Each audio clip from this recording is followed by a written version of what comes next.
evening. Kakatapos lang ang pirmahan sa NPC at saka sa PFP. We have formalized an alliance so that we can continue to work together. Mga like-minded naman ang aming mga members. And informally, the truth of the matter is matagal na talagang magkasama ang mga member ng PFP at saka ng NPC. At madalas nang although informal, may magkaalyado na.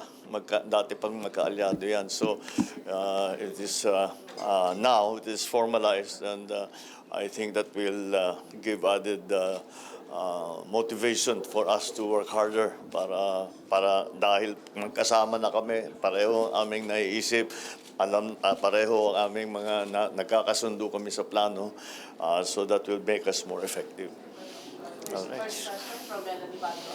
Sir, magandang gabi po. Madadagdagan pa po ba ang partido sa koalisyon habang papalapit po ang midterm elections? We hope so.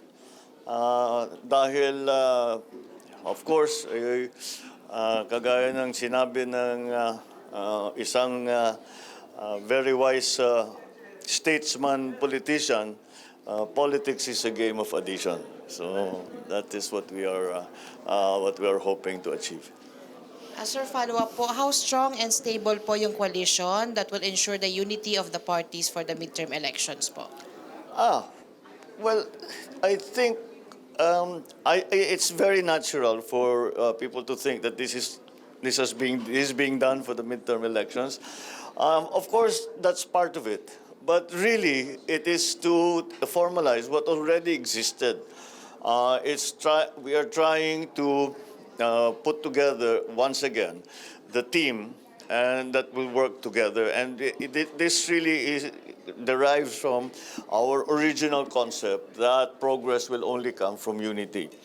And what we are thinking of really is how to be more effective, how to be able to work better so that we can help each other try to achieve the same things. Yun ang ano dyan.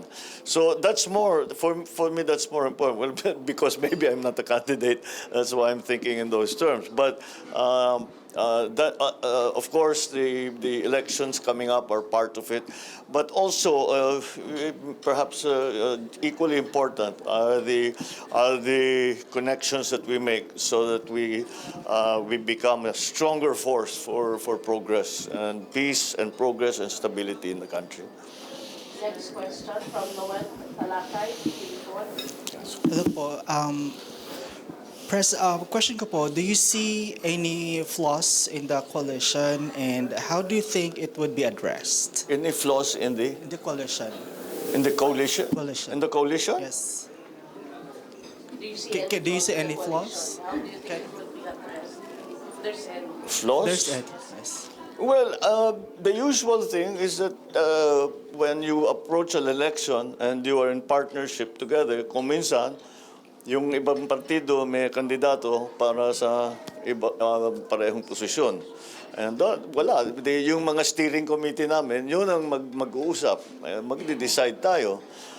Kung hindi talaga pwede, wala talagang magawa na kompromiso, kuminsan napipilitan tayo mag-free zone. Pero as much as possible, para maayos, gusto namin magkasundo doon nga sa mga kung sinong tatakbo doon sa bawat lugar.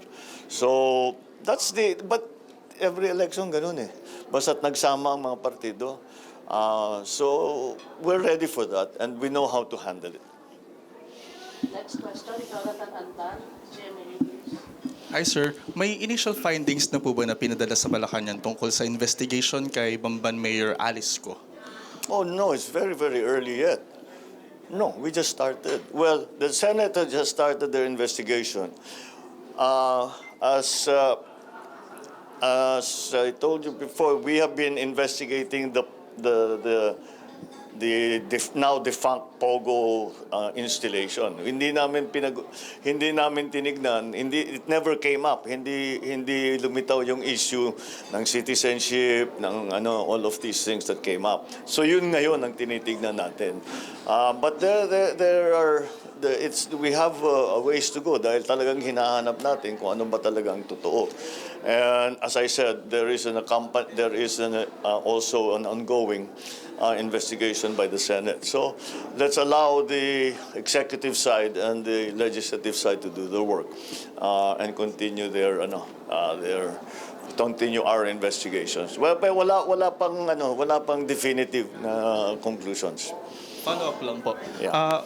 May lumabas na pictures po ninyo ni Mayor Go nung campaign sorties nung election 2022, and then may nasabi niyo po before na wala nakakakilala sa kanya bago siya ma-elect.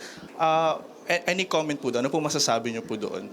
Pictures po ninyo ni Mayor Go nung campaign sorties nung election 2022. That proves nothing. You know how many pictures I take during a campaign? Siguro 1,000 sa isang araw. Lahat naman humingi ng selfie, hindi mo namang hinihindi yan. So, doesn't really mean anything. Last question from Katrina Domingo. Hi, sir. Good evening. Sir, China reportedly approved the policy which allows the Chinese Coast Guard to detain any perceived trespasser in the seas that they claim as theirs. Your reaction to this, sir? Well, that kind of action would be completely unacceptable to the Philippines. Of course, once again, I do not talk about operational details, so you will leave it to us. But the position that we take is that that is unacceptable, and we will take whatever measures to always protect our citizens. All right, sir. A follow-up question. There are also concerns about wiretapping allegedly being done by Chinese officials and even the Chinese embassy. What is your directive on this issue, sir? Directive. It's just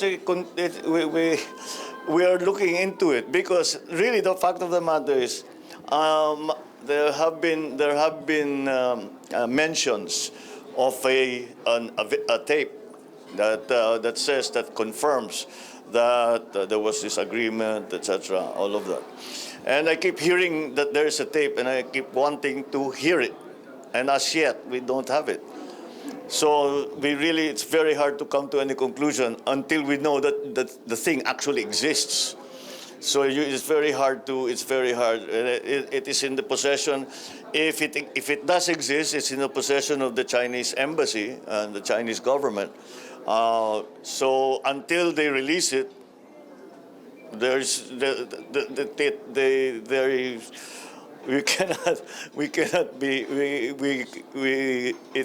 becomes harder and harder to believe and to accept that there was an agreement. Last na Yusek, related also to this topic, do you have any directives as to whether or not government offices should take extra precaution given we have this kind of issue now? There's no directive like that. It is our policy, and we have been disseminating that policy to all. There have been already so many departments and agencies that have been victimized, and I think we're all very aware of the risk of cybersecurity. Not for all kinds of reasons.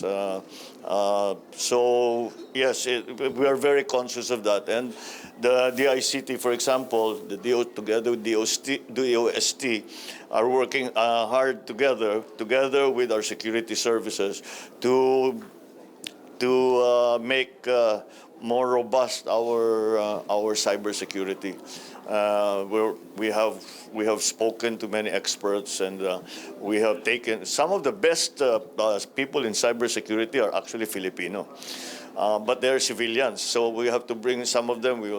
I don't know if we can find an arrangement for them to work for the military, to work for government agencies. Maybe as a free agent. We'll see. Thank you, sir.